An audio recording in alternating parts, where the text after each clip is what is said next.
Apakah yang dimaksud dengan konflik? Kata konflik secara etimologis berasal dari bahasa Latin yaitu kon yang berarti bersama dan vigeri yang berarti benturan atau tabrakan. Nah, konflik sosial diartikan sebagai serangkaian fenomena yang bertentangan dan terjadi pertikaian antara individu melalui konflik kelas hingga internasional. Stephen V. Robbins dalam bukunya Perilaku Organisasi atau Organizational Behavior menjelaskan bahwa terdapat banyak definisi konflik. Salah satunya yaitu konflik harus disarankan oleh pihak-pihak yang terlibat. Apakah konflik itu ada atau tidak ada, itu merupakan persoalan dari persepsi. Jika tidak ada yang menyadari akan adanya konflik secara umum, lalu disepakati bahwa konflik itu tidak ada. Jadi kita akan mendefinisikan bahwa konflik sebagai sebuah proses yang dimulai ketika suatu pihak memiliki persepsi bahwa pihak lain telah mempengaruhi secara negatif. Nah, inilah yang menjadi kondisi awal terjadinya proses sebuah konflik. Konflik bukanlah suatu fenomena yang objektif dan nyata, tetapi ia ada di benak orang-orang yang terlibat. Hanyalah perwujudannya seperti sedih, berdebat, atau berkelahi yang terlihat nyata. Karena itu, untuk menangani konflik, seseorang perlu bersikap empati, yaitu memahami keadaan sebagaimana dilihat oleh para pelaku penting yang terlibat. Unsur yang penting dalam manajemen ini adalah persuasi. Nah, konflik pada dasarnya berawal dari hal-hal yang bersifat abstrak. Tapi, kemudian konflik juga dapat berakibat buruk sampai ke tingkat yang nyata, seperti berupa benturan fisik antara orang-orang yang berkonflik. Selanjutnya yaitu sumber-sumber konflik. Yang pertama, approach konflik, yaitu di mana orang didorong untuk melakukan dua hal yang sama menariknya pada saat yang sama. Contohnya, lapar dan ngantuk, nonton film dan datang ke pesta sahabat gitu. Jenis konflik ini sangat mudah diatasi karena akibatnya tidak begitu fatal. Kemudian yang kedua, avoidance konflik, yaitu di mana orang-orang didorong untuk menghindari dua hal yang sama-sama tidak menyenangkan gitu pada saat yang bersamaan. Contohnya mengerjakan PR dan memperoleh hukuman. Jenis konflik ini agak sulit diatasi karena akibatnya bisa fatal. Kemudian jenis-jenis konflik. Nah, yang pertama itu konflik di dalam individu. Konflik ini timbul apabila individu merasa bimbang terhadap pekerjaan mana yang harus ia lakukan. Bila berbagai permintaan pekerjaan saling bertentangan atau individu diharapkan untuk melakukan lebih dari kemampuannya.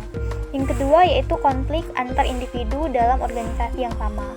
Nah, konflik ini timbul akibat tekanan yang berhubungan dengan kedudukan atau perbedaan-perbedaan kepribadian. Yang ketiga, konflik antar individu dan kelompok.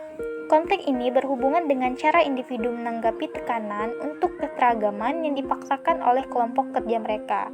Contohnya, seseorang dihukum karena melanggar norma-norma kelompok. Kemudian yang keempat, yaitu konflik antar kelompok dalam organisasi yang sama. Nah, itu adanya pertentangan kepentingan antar anggota kelompok. Selanjutnya kita ke cara mengatasi konflik. Nah, dalam mengatasi dan menyelesaikan suatu konflik itu bukanlah suatu yang sederhana. Cepat tidaknya suatu konflik itu dapat diatasi tergantung pada kesediaan dan keterbukaan pihak-pihak yang bersangkutan untuk menyelesaikan konflik tersebut. Nah, di sini ada beberapa solusi mengatasi konflik. Yang pertama yaitu dengan cara rujuk. Rujuk ini merupakan suatu usaha pendekatan dan hasrat untuk kerjasama dan menjalani hubungan yang lebih baik demi kepentingan bersama. Yang kedua yaitu persuasi, ialah usaha mengubah posisi pihak lain dengan menunjukkan kerugian yang mungkin timbul dengan bukti faktual serta dengan menunjukkan bahwa usul kita itu menguntungkan dan konsisten dengan norma dan standar keadilan yang berlaku. Kemudian tawar-menawar, yaitu suatu penyelesaian yang dapat diterima oleh kedua pihak dengan saling mempertukarkan konsekuensi yang dapat diterima. Selanjutnya yaitu pemecahan masalah terpadu, yaitu usaha menyelesaikan masalah dengan memadukan kebutuhan kedua pihak. Proses pertukaran informasi, fakta, perasaan, dan kebutuhan berlangsung secara terbuka dan jujur. Kemudian penarikan diri, itu suatu penyelesaian masalah, yaitu salah satu atau kedua pihak itu menarik diri dari hubungan. Nah, cara ini efektif apabila dalam tugas kedua pihak tidak perlu berinteraksi dan tidak efektif apabila tugas saling bergantung satu sama lain. Kemudian pemaksaan dan penekanan. Nah, cara ini memaksa dan menekan pihak lain agar menyerah. akan lebih efektif bila salah satu pihak mempunyai wewenang formal atas pihak lain. Apabila tidak terdapat perbedaan wewenang, dapat dipergunakan ancaman atau bentuk-bentuk intimidasi lainnya. Nah, cara ini sering kurang efektif karena salah satu pihak itu harus mengalah dan menyerah secara terpaksa. Selanjutnya yaitu intervensi atau campur tangan pihak ketiga. Nah, apabila pihak yang bersangkutan tidak bersedia berunding atau usaha kedua pihak menemui jalan buntu, maka pihak ketiga dapat dilibatkan dalam penyelesaian konflik. Selanjutnya ada arbitrase, yaitu pihak ketiga mendengarkan keluhan kedua pihak dan berfungsi sebagai hakim yang mencari pemecahan masalah.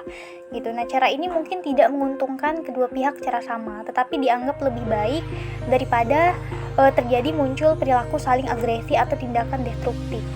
Selanjutnya yaitu penengahan atau mediation, yaitu dengan cara menggunakan mediator yang diundang untuk menengahi sengketa. Nah, mediator ini dapat membantu mengumpulkan fakta, menjalin komunikasi yang terputus, menjernihkan dan memperjelas masalah, serta melapangkan jalan untuk pemecahan masalah secara terpadu. Selanjutnya yaitu ada konsultasi. Nah, tujuannya itu untuk memperbaiki hubungan antar kedua pihak serta mengembangkan kemampuan mereka sendiri untuk menyelesaikan konflik. Konsultan tidak mempunyai wewenang untuk memutuskan dan tidak berusaha untuk menengahi. Ia hanya menggunakan berbagai teknik untuk meningkatkan persepsi dan kesadaran bahwa tingkah laku kedua pihak itu terganggu dan tidak berfungsi, sehingga menghambat proses penyelesaian masalah yang menjadi pokok sengketa. Nah, selanjutnya kita ke metode penyelesaian konflik. Di sini ada beberapa metode yang dapat kita lakukan untuk mengatasi suatu konflik, yaitu yang pertama, pengenalan. Nah, pengenalan yaitu kesenjangan antara keadaan yang ada diidentifikasi dan bagaimana keadaan yang seharusnya. Satu-satunya yang menjadi perangkap adalah kesalahan dalam mendeteksi, yaitu tidak mempedulikan masalah atau menganggap ada masalah padahal sebenarnya itu tidak ada. Kemudian yang kedua itu diagnostis. Inilah langkah yang terpenting. Nah, metode yang benar dan telah diuji mengenai siapa, apa, mengapa, di mana, dan bagaimana itu berhasil dengan sempurna. Pusatkan perhatian pada masalah utama dan bukan pada hal-hal sepele. Kemudian itu menyampaikan satu solusi. Nah, kumpulkanlah masukan mengenai jalan keluar yang memungkinkan dari orang-orang terlibat di dalamnya. Saringlah penyelesaian yang tidak dapat diterapkan atau tidak praktis. Jangan sekali-kali menyelesaikan dengan cara yang tidak terlalu baik. Nah, carilah jalan yang terbaik. Yang terakhir ada evaluasi. Nah, penyelesaian itu sendiri dapat melahirkan serangkaian masalah baru. Jika penyelesaiannya tampak tidak berhasil, maka kembalilah ke langkah-langkah sebelumnya dan cobalah lagi.